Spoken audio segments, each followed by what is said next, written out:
Hello students, welcome to Shiny Maths. 10ஆம் வகுப்பு எடுத்துக்காட்டு 3.9 பார்க்கலாம். முதல் எண்ணின் மும்மடங்கு, இரண்டாம் எண் மற்றும் மூன்றாம் எண்ணின் இருமடங்கு ஆகியவற்றின் கூடுதல் 5. இப்போ முதல் எண், இரண்டாம் எண், மூன்றாம் எண் இதை நான் XYZ அப்படின்னு எடுத்துக்கிறேன். எழுதியிருக்கேன் பாருங்க. தேவையான 3 எண்கள். முதல் எண்ணுனா X, இரண்டாம் எண்ணுனா Y, மூன்றாம் எண்ணுனா Z என்க. இப்ப ரீட் பண்ணுங்க.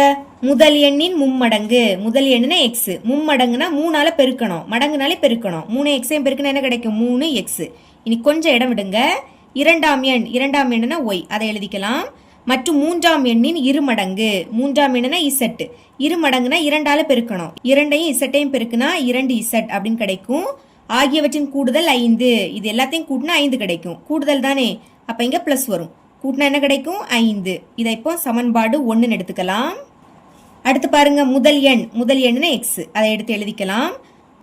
மற்றும் மூன்றாம் எண்ணின் மும்மடங்கு. மூன்றாம் எண்ணுனா Z, மும்மடங்குனா 3Z பெருக்கணும், பெருக்குனா 3Z.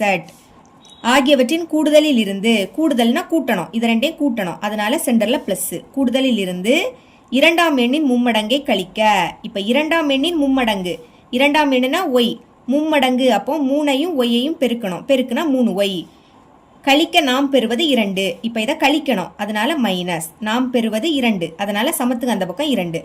இப்போ இனி இதை வரிசையை எழுதிக்கலாம். முதல் X இருக்கணும், அடுத்து Y இருக்கணும், மைனஸ் 3Y. இதுக்கு அடுத்து தான் Z இருக்கணும், பிளஸ் 3Z. சமத்துக்கு அந்த பக்கம் 2 இருக்கு. இப்போ இதை சமன்பாடு 2 எடுத்துக்கலாமா? மறுபடியும் கொஸ்டினை பாருங்க. முதல் எண்ணின் இருமடங்கு. முதல் எண்ணுனா X, இருமடங்கு, அப்ப 2ஐயும் Xஐயும் பெருக்குனா 2X. மற்றும் இரண்டாம் எண்ணின் மும்மடங்கு. இரண்டாம் எண்ணுனா Y, மும்மடங்குனா 3ஐயும் Yஐயும் பெருக்கணும், பெருக்குனா 3Y. ஆகியவற்றின் கூடுதலில் இருந்து, கூடுதல்னா இது ரெண்டையும் கூட்டணும், அப்போ சென்டர்ல பிளஸ். கூடுதலில் இருந்து மூன்றாம் எண்ணை கழிக்க நாம் பெறுவது 1. இப்போ மூன்றாம் எண்ணை கழிக்கணும். மூன்றாம் எண்ணுனா Z, கழிக்கணும், அதனால இங்க மைனஸ் வரும். கழிச்சா என்ன கிடைக்குமா? 1ன்னு கிடைக்கும், அதனால சமத்துக்கு அந்த பக்கம் 1. இப்ப இதை சமன்பாடு 3 எடுத்துக்கலாம். இங்க என்ன கண்டுபிடிக்கணும்னா, இவ்வாறு அமைந்த 3 எண்களை காண்க. அந்த 3 எண்களை கண்டுபிடிக்கணும், அதாவது XYZ இதோட மதிப்பை தான் கண்டுபிடிக்க போறோம். பாருங்க, minus 3Y plus 3Y cancel பண்ணிடலாமா? இப்போ இந்த 2 சமன்பாடை எடுத்து எழுதிக்கலாம். ஃபர்ஸ்ட் சமன்பாடு 2 எடுத்து எழுதிக்கிறேன். இது அப்படியே எடுத்து எழுதிருங்க. X மைனஸ் 3Y, அடுத்து plus 3Z is equal to 2. அடுத்து சமன்பாடு 3 எடுத்து எழுதிக்கிறேன். 2x plus 3y minus z is equal to 1. Minus 3y plus 3y cancel. இனி இது ரெண்டுமே பிளஸ். கூட்டுங்க, 2xஐயும் 1xஐயும் கூட்டினா 3x. x முன்னாடி எதுவும் இல்லாட்டா 1 இருக்குன்னு அர்த்தம். அப்ப 2xஐயும் 1xஐயும் கூட்டினா 3x. இங்க ஒரு மைனஸ், அதனால கழிச்சு பெரிய எண்ணோட குறியீட போடணும். 3zல இருந்து 1z கழிச்சா 2z. பெரிய எண் 3, அதோட குறியீடு என்னது? பிளஸ் இஸ் ஈக்குவல் டு, இதை கூட்டுங்க, 1 2ஐயும் கூட்டினா 3. இப்போ இதை சமன்பாடு 4 அப்படின்னு எடுத்துக்கலாம். இங்கே நம்ம ஒய்யை கேன்சல் பண்ணோம், மறுபடியும் ஒய்யை தான் கேன்சல் பண்ணணும். சமன்பாடு 2ல் ஒய்க்கு முன்னாடி 3 இருக்கு, சமன்பாடு 1ல் ஒய் மட்டும் இருக்கு. அப்போ இந்த 3ஐயும் ஒய்யையும் பெருக்கினா என்ன கிடைக்கும்? 3y. அடுத்து பிளஸ் 3yஐயும் மைனஸ் 3yஐயும் கேன்சல் பண்ணிடலாம். ஃபர்ஸ்ட் என்ன பண்ண போறோம்? சமன்பாடு 1 3ஆல பெருக்க போறோம், அப்பதான் இது 3yஆ மாறும். எழுதிக்கலாம். சமன்பாடு 1 பெருக்கல் 3.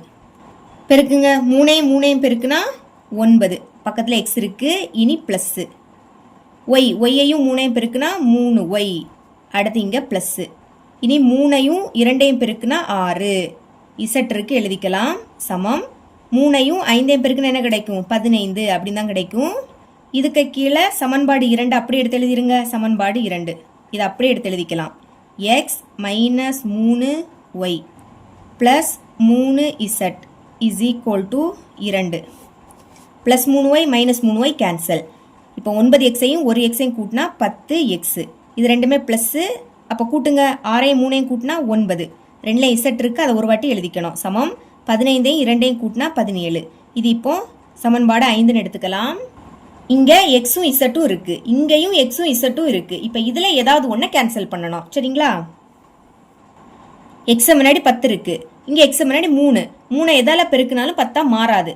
அடுத்து z முன்னாடி 9 இருக்கு, இங்க z முன்னாடி 2 இருக்கு. இரண்டையும் எதால பெருக்கினாலும் 9ஆ மாறாது. இப்படி இருக்கும்போது என்ன பண்ணணும்னா, இங்க x முன்னாடி 10 இருக்கா, அப்ப இந்த 10ஆல சமன்பாடு 4 பெருக்கணும். 10ஐயும் 3ஐயும் பெருக்கினா 30 ஆயிடும். ஓகேங்களா? இனி இங்க x முன்னாடி 3 இருக்கு, இந்த 3ஆல சமன்பாடு 5 பெருக்கணும். இப்போ 10ஐயும் 3ஐயும் பெருக்கினா 30, இதுவும் 30 ஆயிடும். அடுத்து நம்ம குறியீடை மாற்றி கேன்சல் பண்ணிடலாம். இப்போ சமன்பாடு 4 எதால பெருக்கணும்? 10ஆல பெருக்கணும். பெருக்குங்க. 0.3 30. அடுத்து எக்ஸை அப்படியே எடுத்து எழுதிக்கலாம். ப்ளஸ் இனி 0.2 20. இசட்டை எடுத்து எழுதிருங்க.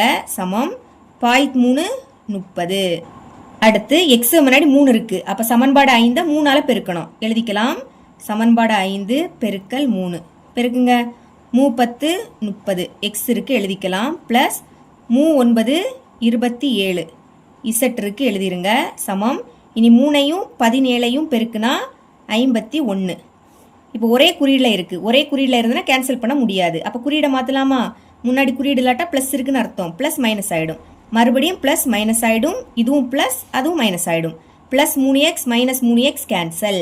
மைனஸ் கழிச்சு பெரிய எண்ணோட குறியீடை போடணும். 27லேருந்து 20 கழிச்சா 7. பெரிய எண் என்னது? 27. அதோட குறியீடு மைனஸ். இசட்டை ஒரு வாட்டி எடுத்து எழுதிருங்க. இங்கே மைனஸ் கழிங்க. 51லேருந்து 30 கழிச்சா 21. பெரிய எண் 51, அதோட குறியீடு மைனஸ். இப்போ இந்த மைனஸும் கேன்சலா? இனி இசட் தான் கண்டுபிடிக்கணும். அதை மட்டும் வச்சுக்கலாம். அங்கே 21 இருக்கு. 7 பெருக்கல்ல இருக்கு. இங்கே வந்து வகுத்துல மாறும். அப்போ பைக்கு கீழே 7 எடுத்து எழுதிருங்க. இனி 1 7 7 3 7 21. இதுக்கு மேலே கேன்சல் பண்ண முடியாது. அப்போ மேலே பாக்கி என்னது இருக்கு? 3 இருக்கு. கீழே 1ன்னு எழுதிக்காண்டாம். இனி இந்த இசட்டோட மதிப்பை சமன்பாடு 4ல் பிரதியிட்ட எக்ஸோட மதிப்பு கிடைக்கும். அதான் எழுதியிருக்கேன். இசட் ஈக்குவல் டு 3 என சமன்பாடு 4ல் பிரதியிட. இப்படி எழுதிக்கிட்டு சமன்பாடு 4 எடுத்து எழுதியாச்சு. பிரதியிடலாம். 3x. எக்ஸ் தான் வேணும், அதனால அது அப்படியே இருக்கட்டு. இனி 2 இன்டூ இசட். இசட்டோட மதிப்பு 3ன்னு கண்டுபிடிச்சிருக்கோம். அந்த சைடு 3 இருக்கு. இனி எக்ஸ் தானே வேணும். அப்போ இந்த 3x அது இங்கே இருக்கட்டு. அந்த சைடு 3 பெருக்குங்க. 3 6 ப்ளஸ் 6 அங்கே போச்சுன்னா மைனஸ் 6 மாறும். இப்போ மைனஸ் இருக்கு. அப்போ கழிக்கணும். 6லேருந்து 3 கழிச்சா 3. பெரிய எண் 6, அதோட குறியீடு மைனஸ். எக்ஸ் தான் வேணும். இங்கே எக்ஸை மட்டும் வச்சுக்கோங்க. 3 பெருக்கல்ல இருக்கு. இங்கே வந்து வகுத்துல மாறும். அப்போ பைக்கு கீழே 3 வரும். இது இனிமேல் 3ஆவை எப்படி கேன்சல் ஆகும்? ஒரு 3 3 ஒரு 3 3. இதுக்கு மேலே கேன்சல் பண்ண முடியாது. ஒரு மைனஸ் இருக்கு. ஒரு மைனஸ்னா அந்த மைனஸ் அப்படியே எடுத்து எழுதிக்கணும். மேலே 1 இருக்கு. கீழே 1ன்னு எழுதிக்காண்டாம். இதுதான் எக்ஸோட மதிப்பு. ஓகேங்களா? இனி எக்ஸோட மதிப்பையும் இசட்டோட மதிப்பையும் இந்த 3 சமன்பாடுல ஏதாவது ஒன்றில் பிரதியிடணும். நான் சமன்பாடு 1ல் பிரதியிடியேன். அதான் எழுதியிருக்கேன். X equal to -1 Z equal to 3 என சமன்பாடு 1ல் பிரதியிட. அப்படி எழுதிக்கிட்டு சமன்பாடு 1 எடுத்து எழுதியாச்சு. பிரதியிடலாம். 3 எக்ஸோட மதிப்பு -1. அப்போ அதுக்கு பதில் -1 ப்ளஸ் ஒய் தான் கண்டுபிடிக்கணும். அது அப்படியே இருக்கட்டு. Plus 2 into Z. இசட்டோட மதிப்பு 3. அந்த சைடு 5 இருக்கு. பெருக்கலாமா? பெருக்கும்போது ஒரு மைனஸ்னா அது அப்படியே வந்துடும். 3 1 பெருக்குனா 3 ப்ளஸ் ஒய் ப்ளஸ் 3 6 சமம் 5. இனி மைனஸ் கழிங்க. 6லேருந்து 3 கழிச்சா 3. பெரிய எண் 6, அதோட குறியீடு ப்ளஸ். ப்ளஸ்னா ப்ளஸ் குறியீடு போடாண்டா. பாக்கி இங்கே ப்ளஸ் ஒய் இருக்கு. அந்த சைடு 5 இருக்கு. இனி ஒய் தானே வேணும். ஒய்யை மட்டும் வச்சுக்கலாம். அங்கே 5 ப்ளஸ் 3 இங்கே வந்துன்னா -3 மாறும். கழிங்க. 5லேருந்து 3 கழிச்சா 2. அப்போ ஒய்யோட மதிப்பு என்ன கிடைக்குது? 2 அப்படின்னு கிடைக்குது. ஆன்சர் எடுத்து எழுதிக்கலாம். தேர்ஃபோர் தேவையான எண்கள். ஃபர்ஸ்ட் எக்ஸ் கண்டுபிடிச்சோம். எக்ஸோட மதிப்பு -1. இனி ஒய்யோட மதிப்பு என்ன கண்டுபிடிச்சிருக்கோம்? 2 மற்றும் இசட்டோட மதிப்பு 3. இவ்வளோ தான் இந்த சம்.